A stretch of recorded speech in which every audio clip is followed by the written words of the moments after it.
Magbabaliw siya ng labis sa sobrang pagmamahal sa iyo. Lagyan mo lamang ito o pahiran mo lamang ito ng iyong laway. Hello mga guys, kumusta kayo? Panibagong araw, panibagong video na naman tayo.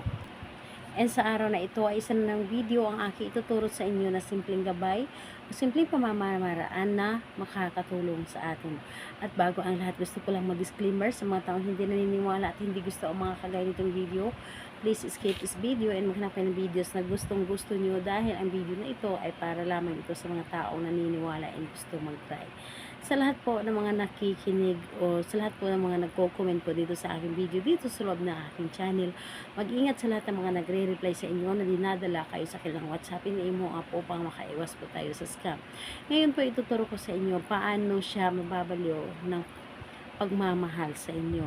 Ito ay pwedeng gawin sa parehasang kasarian, babae ito babae, and lalaki ito lalaki. And syempre naman sa ating babae at lalaki na mag-partner. And pwedeng mo itong gawin kahit na kayo ay magkalapit at magka-LDR sa isa't isa.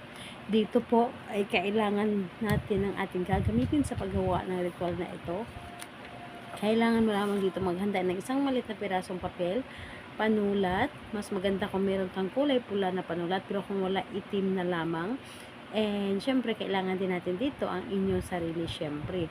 Dahil higit sa lahat ng ating ihanda is sarili natin. Kailangan na ihanda natin ang ating sarili na hindi tayo nagdududa sa dapat nating gawin na ritual at buo ang ating loob, tiwala, paniniwala sa paggawa nito. And dapat po ay walang nakakaistorbo habang ginagawa mo ito. Yung tipong mag-isa ka lamang. And ayun po, kapag ready na yung mga naibanggit kong materialis, ang isunod mong or pwedeng mo na itong umpisan. So, ang gagawin mo lamang dito, napakadali at napakasimple lamang.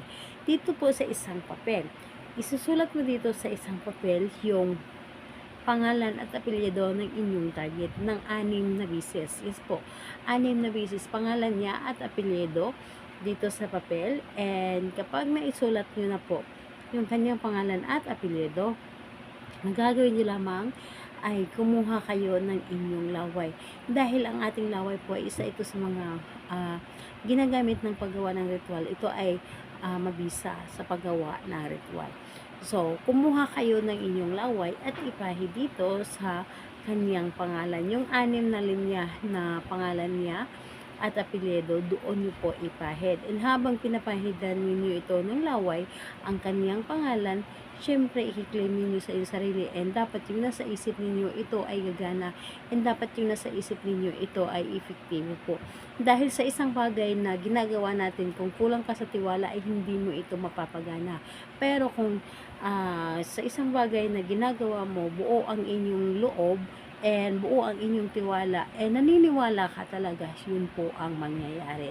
So, ayun po, isipin ninyo at wag ninyo isipin yung mga negative.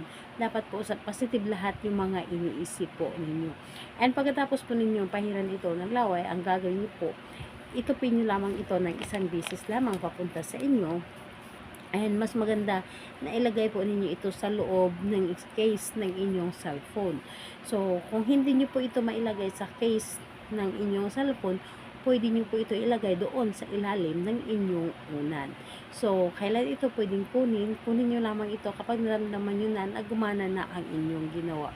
And think positive po, ito ay gagana sa inyo, and gawin po ito sa kahit anong araw at oras, pwede po. Ayun po, gawin natin ito sa kahit anong araw at oras po. Pwede po. And think positive lamang, ito ay gagana sa inyo. Salamat po sa inyo. Bye-bye everyone. God bless us all.